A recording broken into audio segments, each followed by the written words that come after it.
Today, we are once again talking about PSA, specifically their autograph authentication and why you need to stay away from using that service for the time being, because we have yet another clear-cut example from them of rejecting autographs that are genuine for what appears to be no reason other than they can and they want to take your money. This is going to be following on from another video that Sports Card Madness put together with a collector that basically had 20 card submission they submitted get completely rejected, and rejected in a way that still had them paying full price for that submission, which is, absolutely insane. And this is something that we've talked to on this channel for many years. I think I referenced this in one of my recent videos.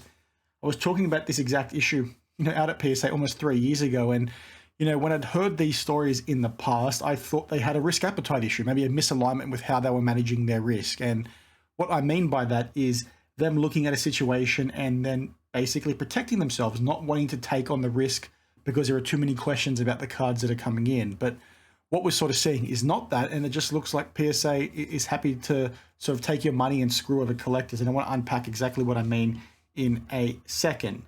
Now, you would have seen me briefly talk about this the other day when we touched on the whole JSA PSA killer situation, JSA partnering with CGC. And I said in that video that it's a big bloody deal because JSA is seen as one of the leaders within this space, and it's going to be really cool considering some of the issues we've seen from PSA recently. And then, lo and behold, not long after making those comments, a video like this comes out from Sports Card Madness, as I did explain.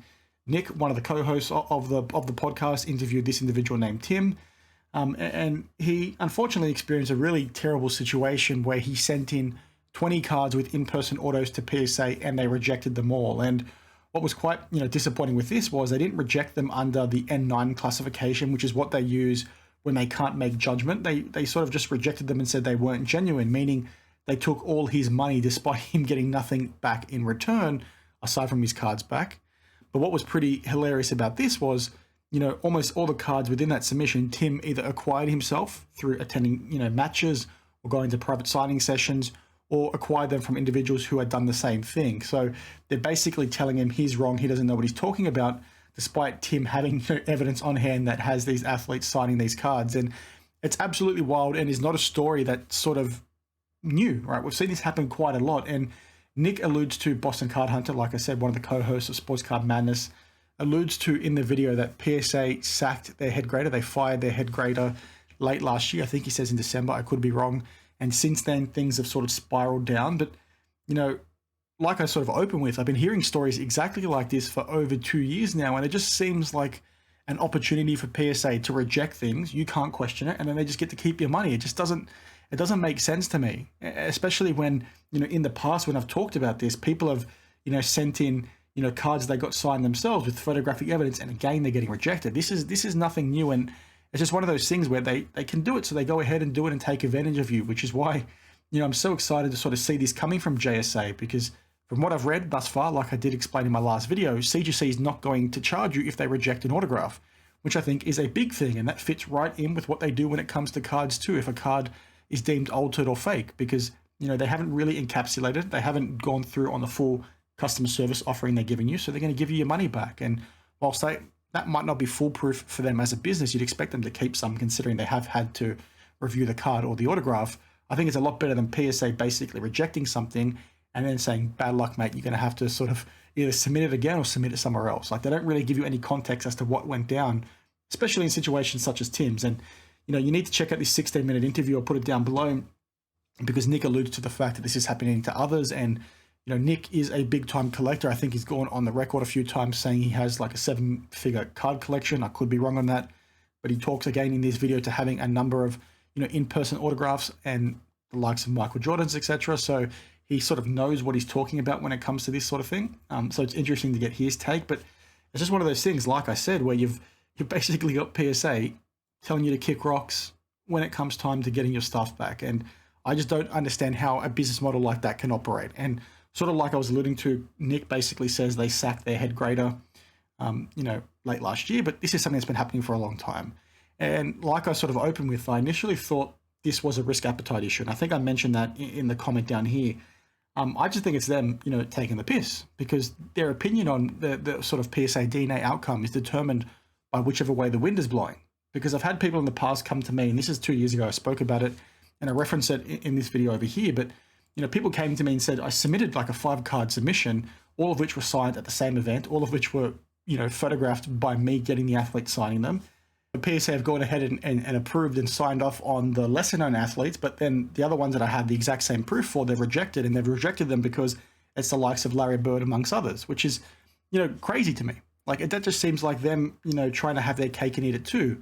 Like when you see that, my mind goes to risk management, risk appetite, trying to, manage their risk and make sure they're not, taking on board the higher risk items. But that's not apparently the case from what I've seen since then, because it just seems like they're rejecting it because they're just average Joe collectors that, there is no consequences for PSA rejecting it. They can't put pressure on them to say, what the heck are you doing and all that jazz.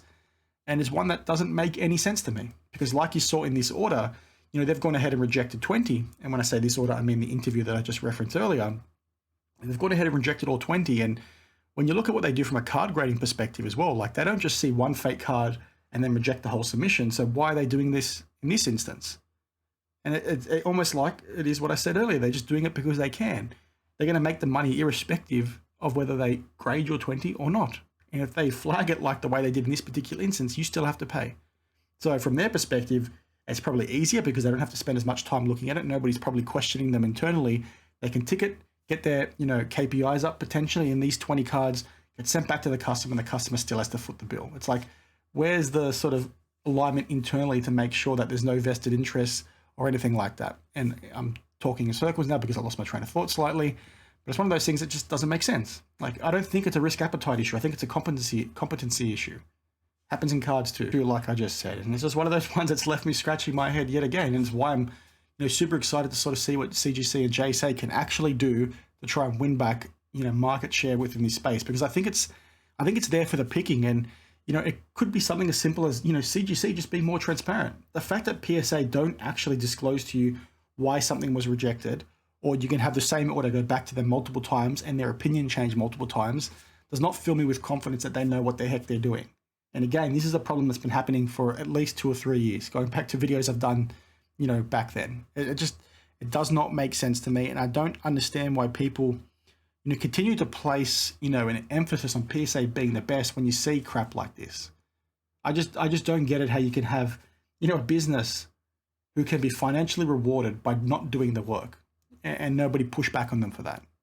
Like, upcharging aside, turnaround times aside, issues with their cases aside, like, this is just ridiculous.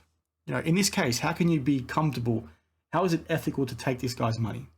And maybe there are issues with this submitter. You guys might say that. Maybe this guy has had issues in the past and PSA have flagged him. But that's not the case, because we've seen this happen half a dozen times in the last 12 months alone with other collectors who don't have that question mark about them. And I'm not saying Tim does have this question mark about him, but I'm just saying, if you guys are asking that, that's not what's happening here. This is just a mess across the board, and I don't think it's going to get any better. And, Nick, again, the host of Sports Card Madness, basically says, well, PSA should halt submissions when it comes to in-person autographs being submitted. I completely agree with that, because this is a huge mess internally. And if it's not a risk appetite issue, a misalignment between what it is they're doing, they're just doing it to protect themselves. If it's not that, which I don't think it is, they've got some other gaps internally that, in my opinion, are pretty evident. The fact that you can have this sort of stuff get through, despite it being genuine, doesn't make sense to me. And maybe it's as simple as PSA, revisiting how they go ahead and deem an autograph to be authentic, or how they go ahead and, charge back the customer. Because I don't think you should be, getting to keep all the money, if you're rejecting a card. Like, yes, somebody still has had to spend the time to look at it, so the service is partially complete. There's no way you should be keeping the full amount of money. So it is what it is. Anyway, let me know your thoughts down below. I just thought this was a wild one, considering we spoke about it in the last few days, and I want to hear what you guys have to say down below. So cheers, I'll see you in the next one.